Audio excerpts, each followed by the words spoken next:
तो कव्वाली का जैसे आगाज होता है जी जी कौल से, जी जी। और अमजद साबरी जो है कौल जिस तरह से पढ़ते आए थे, हैं। हम कोशिश करेंगे क्योंकि जहाँ भी वो मिलते थे कौल हमसे बहुत सुनते थे, कहने लगे यार शकील और अदिल से बड़ी शफकत। उनकी सबसे अच्छी बात क्या थी, जब वो महफिल में होते थे और दूसरे दोस्त अहबाब मिलते थे, वो कहते थे तुम सुनाओ मैं सुनूंगा। बिल्कुल यही बात, वो मस्त हो जाते बिल्कुल थे। बिल्कुल यही बात है। तो आज वो नहीं है, लेकिन हमारे लिए वो है इस महफिल के अंदर। और तो ये है कि बचतन पाक अपनी बारगाह में कबूल फरमाए।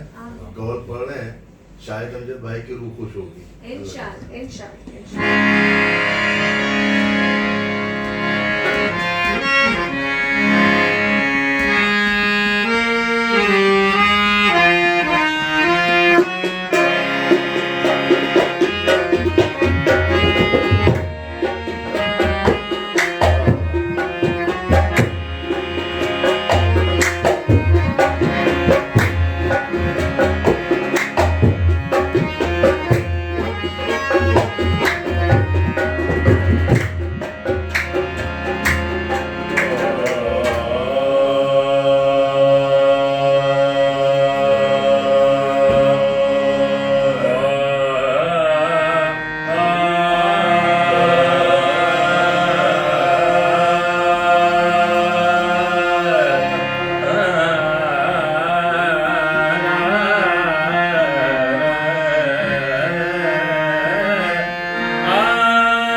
कोशिश कर रहा हूँ कि सुरीली आवाज आपके सामने पेश करूँ। हाँ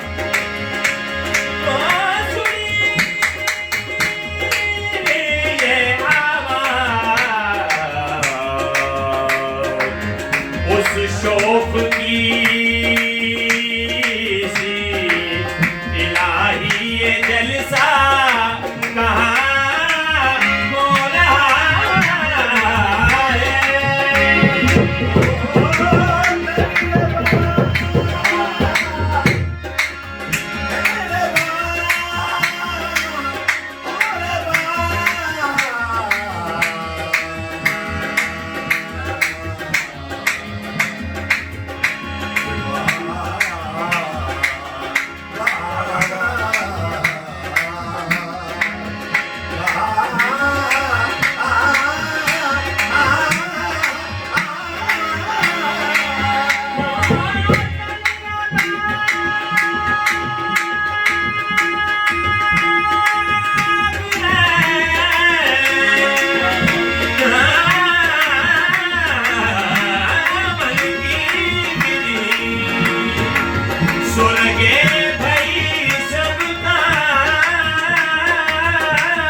मौलाना हुसैन की शान में एक कथा पेश कर रहा हूँ।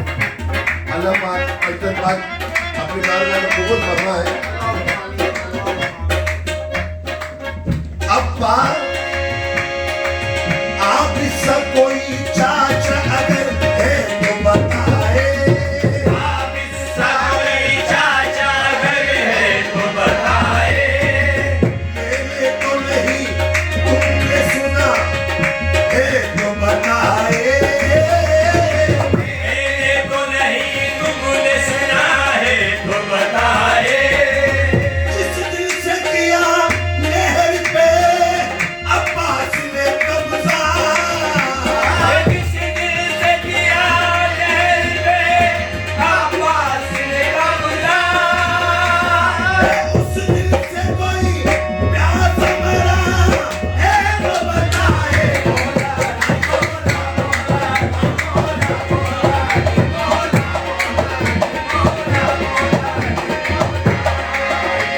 अपनी गुजर रही है आराम चैन से, अपनी गुजर रही है आराम चैन से, अपनी गुजर रही है आराम चैन से, अपनी गुजर रही है आराम चैन से, खाना हसन से मिलता है पानी हुसैन से, बोला बोला बोला बोला बने गुल दो बोला अली मौला तेरा मौला अली मौला अयो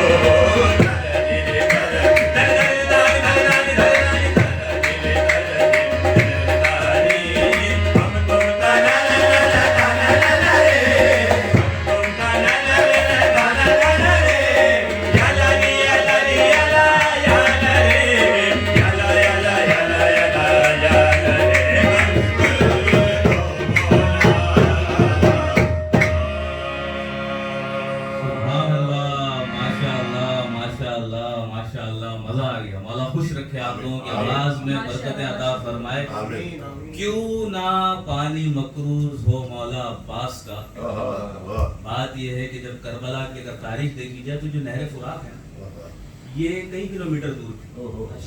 जब मौला की तदफीन हुई तो ये सिमटती सिमटती सिमटती सिमटती इसने अपने पहलू में ऐसे ले लिया गोया कि ये मौला अब्बास सलामदार अलैहिस्सलाम के रोजे का तवाफ आज भी वो पानी कर रहा है।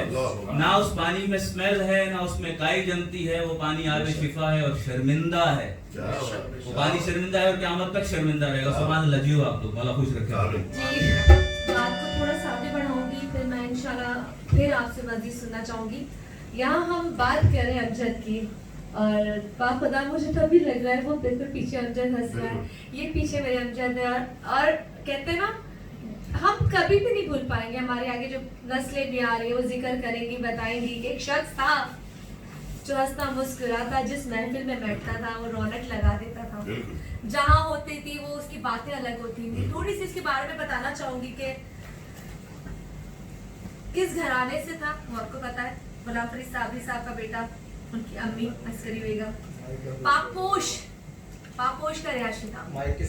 हेलो, हाँ ये वाला माइक आपके। चलें भाई, मैं हम बात अमजद की कर रहे हैं। हम अमजद, ये महफिल जो सजी है आज उसी की महफिल है, उसी का जिक्र है, उसी की यादें हैं, उसी की बातें हैं। तो थोड़ा उन बातों को हम फिर से ऐसे करते हैं कि जैसे अमजद हमारे बीच में है। छोटा सा बच्चा, प्यारा सा बच्चा, मुस्कुराता शरारती सा बच्चा, अपने वालिद का प्यारा, गुलाम फरीद साबरी का प्यारा, अपनी माँ का प्यारा, अस्करी बेगम का प्यारा, पापोश में रहने वाला था। वो गली मोहल्ला आज भी जब मैं वहां जाती हूँ, पान वाले से मिलूं, दुकान वाले से मिलूं, किसी जगह भी जाऊं, जिस जगह जाऊं, सबका कहना यही होता था, हमने उनको मट्टी के साथ मट्टी होते हुए देखा। वक्त के साथ साथ वो बहुत बड़ा हो गया था, इतना बड़ा हो गया था कि बहुत से लोगों को उससे डर लगने शुरू हो गया था कि अमजद साबरी तो जिस महफिल में जाता है सब उसके दीवाने हो जाते।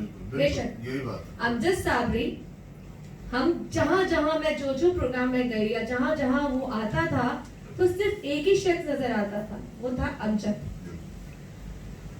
हम उनके भाइयों से बात करते थे, उनकी फैमिली से बात करते थे, भाभी से बात करते थे। हम कहते थे कभी घर में तो सताते होंगे ना, तंग करते होंगे, तो भाभी का कहना ये होता था नहीं, बहुत ख्याल करते हैं बच्चों का, माँ का, और फिर मेरा भी।